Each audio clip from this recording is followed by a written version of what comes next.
This right here is the Proaim Smart Camera Slider. It has some nice features, but how does it perform in the field, and do I recommend this right here to you guys? Let's find out.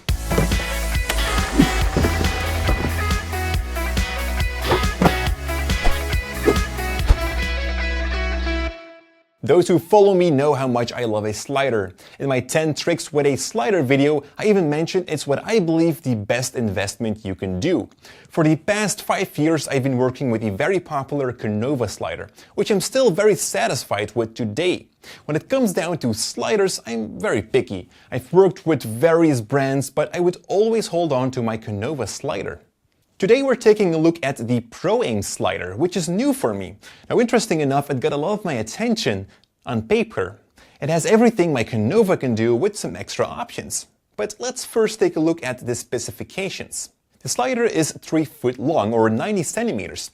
This is the perfect length to operate on a single tripod, which makes it compact. But it also gives you some nice tracking range. The slider is well built. Everything is aluminum, no plastic parts, and relative lightweight. The form factor is also perfect. It also has all of the basic functions like a spirit level, multiple 1/4 and 3/8 inch mounting points, and adjustable legs. The legs were both better and worse on my Konova slider. I didn't like the height adjustment that much. There is a long screw to adjust the height, but it doesn't work fast. On most surfaces it wouldn't be that big of a problem, but when you're going outdoor you could lose some time with that. The Konova legs can be adjusted from the side, which I use pretty often. But then on the other hand, I do like it very much how the legs fold in line with the slider. You can set up the Proaim slider in literally 5 seconds, as with my Konova slider you need to screw the legs on and off to use it. Now let's talk about the bag. You get one, but I don't believe it's made for the slider. It's way too big. They've even added a padding to have the slider fit better. But it's not a huge issue. Important is that you get a bag, which you can swing on your shoulder. Some manufacturers don't even give you a bag, and their slider is double the price of the Proaim. But let's talk about the sliding mechanism, perhaps the most important part. The camera plate holds 4 bearings that slide on the top and 4 bearings on the side. I'm very pleased about this, and you can feel it in the sturdiness as well. There's absolutely no play with the top plate. However, the slider is new in my hands. My Konova slider also didn't have any play when it was new. After 5 years of use, it does have some play now. I can adjust that and tighten it again, but it's not an easy process. I have to take the whole thing apart. The Proaim slider actually has its bearings adjustments on the outside with just these 3 simple screws. The bearings roll on an open platform, which lay a little bit deeper to protect them from anything that could fall on it. The surface is covered with a coating, not with paint, so the surface should stay smooth. Although, you must keep in mind that it is aluminum, so do be aware that no sharp objects come near it. There's no cleaner, you'll have to get a cloth of your own. Make sure to also keep it clean, regardless of which slider you have. You don't want any dirt to go into the bearings. We still haven't talked about the sliding experience, did we? Well, the Proaim Smart Slider has a friction. That means there's a little drag when pushing the camera plate. I haven't seen many sliders yet that have this in such a lovely form factor. The Kessler slider can do that, but that's just one big clumsy slider. Anyways, it's really a lovely feature. You can do much better and more controlled slides with this one. You can also adjust the friction, but I've had some issues with it. To start with, you can't disable the friction. It's how the bearings were built, but it's not a big problem. I love the friction, so why put it off? The real problem occurs in the tightening itself. First of all, it's a wobbly knob, and the first 5 turns don't do anything. Only the last half turn will actually put some more drag on the friction. But I have the feeling it's more of a lock. It's kind of blocking the sliding instead of increasing the drag. Also, the screw within that friction adjustment comes loose occasionally. You can easily tighten it again, but it's not so user-friendly.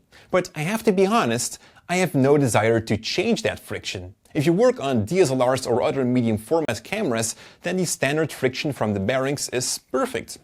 The camera platform can also be locked. It's a very sturdy lock, easy in use.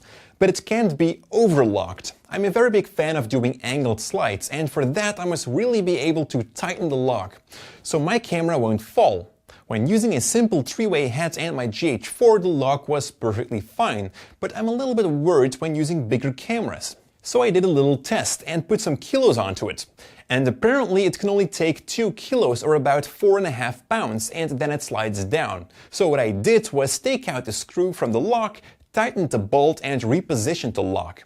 I was now able to tighten it way more, and it could handle up to 6 kilos or over 14 pounds. The last thing I wish to talk about are the mounting options. You have plenty 1/4 and 3/8 screw holes. The camera plate even has an adapter for the 2 sizes. So don't ask if your ball head will fit on it, because yes, it does. The outsides have a rosette mounting. This is also a pretty nice feature for the accessories, like an additional motor or something. But it doesn't let you mount the tripod plate on it for vertical sliding. The screw is also a different size, so you'll need to add some extra accessory to that goes from a rosette to a 1/4 inch screw hole. The Proaim Smart Slider also comes with a 75mm ball, which allows you to attach your slider directly to your legs and perhaps use the tripod head on the slider. It's very nice that they've put that in, but I would never use it that way. I love to use the pan and tilt while sliding. You can check out 10 tricks with a camera slider by clicking in the cards up there. So that's it for the Proaim Smart Slider. My first impressions are very positive. The slider has some minor issues, but I believe every product has that. But that doesn't weigh up to all the great stuff about this slider. The foldable legs, the build quality, smooth sliding, and of course the friction of the slider, which makes me want to switch to it. Konova has proven itself to still work after 5 intensive years, so I'm very curious to see this guy after some time. But the big question is, do I recommend this slider to you? And the answer is yes. For $300 you get a lovely slider. To those who do a lot of outdoor shooting in extreme weather conditions or action shots, I might recommend something else where the sliding surface is more protected and the legs have an easier height adjustment. But to all the rest, it's a great bang for buck. Interested in some tips and tricks with a slider? Then definitely click on the video on top, and for more reviews, click on the video below. Thank you so much for watching, and stay creative.